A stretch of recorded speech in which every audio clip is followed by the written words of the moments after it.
आपने इतिहास में हुए युद्धों के बारे में जरूर पढ़ा या फिर सुना होगा और यह भी पाया होगा कि पहले के राजा महाराजा और अन्य सैनिक लोग काफी ज्यादा बलवान हुआ करते थे। इसके पीछे का रीजन क्या है? क्या उस वक्त पे जिम हुआ करता था या फिर वो लोग बॉडी बिल्डिंग किया करते थे? बड़े से बड़ा घाव उस वक्त पे आसानी से रिकवर हो जाता था और चोट लगने के बावजूद भी उनके लड़ने की जो शक्ति है और जो जोश है वो बिल्कुल भी कम नहीं हुआ करता था। आजकल लोग जिम जाते हैं, वहां पे घंटों वक्त बिताते हैं, लेकिन उसके बावजूद भी उनमें वो दम नहीं आ पाता जो उस वक्त महाराणा प्रताप जी में था। आपको बता दूं कि महाराणा प्रताप जी का वजन 110 केजी था, उनके कवच का वजन 42 केजी था और उनके भाले का वजन 80 केजी से भी ज्यादा का था। और इसके साथ साथ ही वो अपने साथ 2 तलवारें भी लेकर चलते थे और उन दोनों तलवारों का वजन 208 केजी था। तो आप ही सोचकर बताइए, क्या उस जमाने में जिम थे, लोग जिम जाते थे या फिर नहीं? आपकी जानकारी के लिए बताना चाहूंगा, उस वक्त जिम नहीं हुआ करते थे, ना ही कोई बॉडी बिल्डिंग किया करता था। इनफैक्ट कोई बॉडी बिल्डिंग के बारे में कुछ जानता भी नहीं था।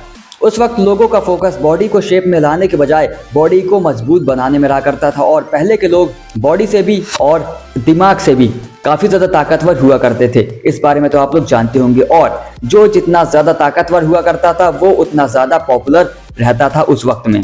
और आज की इस वीडियो में हम इसी बारे में बात करने वाले हैं, जहां पे हम आपको बताएंगे 4 तरीके जिनकी मदद से आप अपनी बॉडी को ज्यादा से ज्यादा ताकतवर बना सकते हो और इसके साथ साथ ही आपका दिमाग भी काफी तेजी से शार्प होने वाला है। आपकी बॉडी में ऊर्जा का संचार तेजी से होगा और आपको इसके बेनिफिट ही बेनिफिट मिलने वाले हैं। इसलिए इन चारों चीजों को ध्यानपूर्वक सुनिएगा। सबसे पहली चीज है प्राणायाम। अभी आप में से काफी सारे लोग ये सोचेंगे, सिर्फ प्राणायाम से बॉडी में ताकत कैसे आ सकती है? दोस्तों, आपका सोचना बिल्कुल जायज है।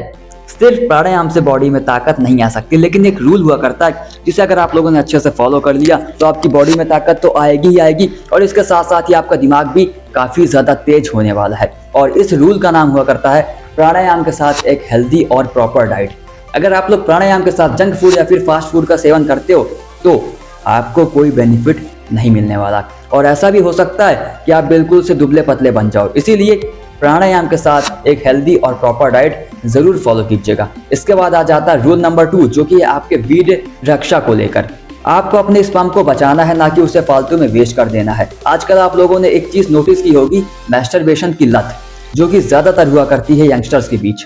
और इसका जो रिजल्ट है वो ये आता है कि दिन ब दिन वो धीरे धीरे से दुबले पतले बनते जाते हैं, उनका वेट डिक्रीज हुआ करता है। और भी इसके बहुत सारे डिसएडवांटेज हैं। अगर मैंने उन सभी के बारे में बात की तो वीडियो काफी ज्यादा लंबी बन जाएगी। इसीलिए आपको आज से ही मैस्टरबेशन को बंद कर देना है। और इसका सबसे बड़ा बेनिफिट ये मिलने वाला है कि जब भी आप लोग वर्कआउट कर रहे होंगे तो आपकी जो मसल्स हैं वो नेचुरल वे से बिल्ड होंगी और काफी तेजी से ग्रो होने वाली हैं।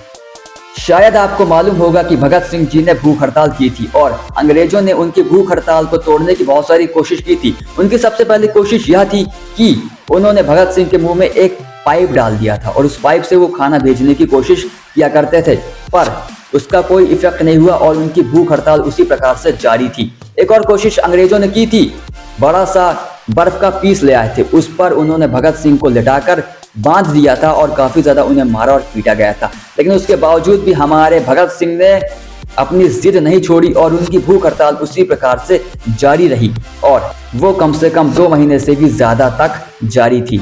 अब मुझे उम्मीद है आप लोग वीर रक्षा का बेनिफिट समझ ही गए होंगे। आपको समझ आ गया होगा कि अगर आप लोगों ने आज ही मैस्टरबेशन को छोड़ दिया तो आपकी लाइफ चेंज हो सकती है।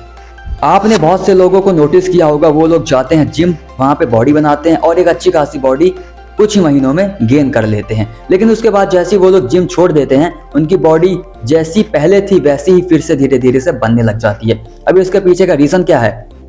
जो लोग प्राणायाम और ब्रह्मचार्य का पालन नहीं किया करते उनके साथ ही ऐसा हुआ करता है। और अगर आप लोगों ने प्राणायाम और ब्रह्मचार्य का पालन अच्छे से किया तो आपकी जो बॉडी है या फिर आपका जो शरीर है वो बुढ़ापे तक आपका साथ देने वाला है और जिस प्रकार की मसल आपने एक बार बिल्ड कर ली उसी प्रकार की मसल्स आपकी लाइफ टाइम रहने वाली हैं। अब यहाँ पे बात कर लेते हैं कुछ इंपॉर्टेंट प्राणायाम की और इसमें सबसे पहले नंबर पे आ जाता है अभ्यंतर प्राणायाम। सबसे पहले आपको पालती मारकर बैठ जाना है, फिर धीरे धीरे से सांस आपको अंदर की ओर खींचनी है। धीरे धीरे से खींचिएगा और आपसे जितनी ज्यादा सांस एक बार में हो सके आपको उतनी सांस खींच लेनी है। फिर जब आप लोग सांस खींच चुके हो उसके बाद आपको वहाँ पे ब्रेक हो जाना है। फिर उस सांस को अंदर आपको भरे रहना है, आपकी पीठ सीधी होनी चाहिए और आपको बैठे रहना है। फिर जब आपको ऐसा लगे अब मुझे सांस बाहर छोड़ देनी चाहिए तो आपको धीरे धीरे से वो सांस को छोड़ देना है। इसी प्रकार से इसको आप लोग फॉलो कीजिएगा। इसके बाद आ जाता है दूसरा प्राणायाम, इसका नाम है ब्रह्मांड प्राणायाम। इसमें सबसे पहले आपको सांस बाहर छोड़ देनी, यानी आपकी बॉडी में जो भी सांस है पूरी आपको बाहर छोड़ देनी है और फिर उसके बाद आपको सांस रोक कर रख लेना है। फिर जब आपको ऐसा लगे कि अब मुझे सांस वापस लेनी चाहिए या फिर जब आपको घबराहट फील हो तो फिर से आपको सांस ले लेनी है। इसके बाद आ जाता है तीसरा प्राणायाम, इसका नाम है अभ्यंतर आक्षेपी प्राणायाम। इसमें सबसे पहले आपको थोड़ी सी सांस लेनी है, फिर थोड़ी सी सांस और लेनी है, उसके बाद थोड़ी सी सांस और लेनी है। इस प्रकार आपको 3 बार थोड़ा थोड़ा सांस लेना है और आपके फेफड़े जब अच्छे से भर जाएंगे तो आपको सीधे बैठ जाना है और सांस को अंदर रोक के रख लेना है। फिर जब आपको घबराहट फील हो या फिर आपको ऐसा लगे अब मुझे सांस बाहर छोड़ देनी चाहिए, पहले आप एक बार थोड़ा सा सांस छोड़ोगे, फिर दूसरी बार आप लोग थोड़ी सी सांस और छोड़ोगे और तीसरी बार आपको पूरी सांस बाहर छोड़ देनी है। इस प्रकार आप लोग 3 बार में थोड़ी सांस छोड़िएगा। इस प्रकार से आप लोग इन तीनों प्राणायाम के 5 से 20 बार कर सकते हो। और अगर आपके पास ज़्यादा वक्त है या फिर आपकी कैपेसिटी इससे भी ज़्यादा की है तो आप लोग इसको ज़्यादा बार कीजिएगा ताकि आपको ज़्यादा से ज़्यादा बेनिफिट मिल सके। कुछ ही हफ्तों में आपको इसका फ़र्क भी दिखने लग जाएगा। वीडियो के लास्ट में एक इंपॉर्टेंट चीज़ बताना चाहूँगा जो कि आपके लिए बहुत ही खास है और इसका नाम है घी। हो सकता है काफ़ी लोगों का मुंह टेढ़ा हो गया हो घी का नाम सुनकर। अब इसके पीछे का रीज़न क्या मुझे पता नहीं, खासकर बच्चों को घी बिल्कुल नहीं अच्छा लगता, पर घी बहुत ही पौष्टिक हुआ करता है। अगर आप लोग साइंस की भाषा से देखोगे तो घी में आपको सिर्फ 2 ही चीजें नजर आएंगी, एक है कैल्शियम और दूसरा है फैट। पर आपकी जानकारी के लिए बताना चाहूंगा कि हमारे शास्त्रों में बताया गया है घी में अप्रॉक्सीमेटली 50% सैचुरेटेड फैट हुआ करता है जो कि आपके वीर्य को तेजी से बनाता है। और आपको पता होगा आपकी बॉडी में अगर वीर्य की मात्रा ज्यादा है तो आप में ताकत ज्यादा रहेगी। इसके साथ साथ ही आपकी मसल्स भी तेजी से ग्रो होने वाली है। आप लोगों ने एक और चीज नोटिस की होगी, जो पहलवान हुआ करते हैं, खासकर जो पहले के वक्त के पहलवान हुआ करते थे, वो एक बड़ी मात्रा में घी और दूध खाते थे। अब इसके पीछे का रीजन क्या है आप लोग तो समझ सकते हो कि इनमें आपको एक बड़ी मात्रा में ताकत मिल जाती है। एक चीज का और ध्यान रखना है, घी आपको प्योर और देसी खाना है। मार्केट में बहुत सारी कंपनीज ऐसी रहा करती जो कि आपको मिलावटी घी दिया करती हैं, इसीलिए आपको सावधान रहना है और प्योर और देसी घी से बस नाता जोड़ लेना है।